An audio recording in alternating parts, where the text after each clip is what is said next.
How to use the AI Diagnostics Function. The AI Diagnostics Function provided by Use AI Cloud can quickly detect and resolve network issues, ensuring swift network recovery without disrupting service operations.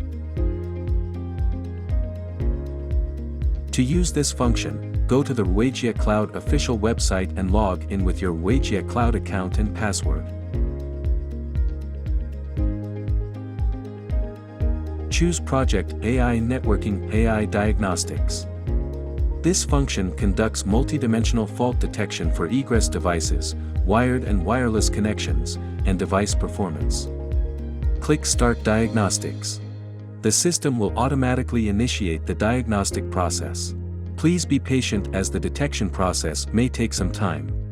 Once the diagnostics are completed, the system will summarize and indicate the detected issues. Normal, the check item is normal.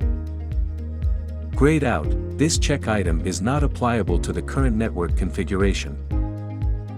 Failure, an abnormality is detected in the check item. Clicking on this item will allow you to view specific fault information and follow the provided suggestions for troubleshooting. You can also provide feedback on the accuracy of the diagnostic results to help improve the AI diagnostics function. To follow this issue, comment on our video or send an email to us. See you in the next video.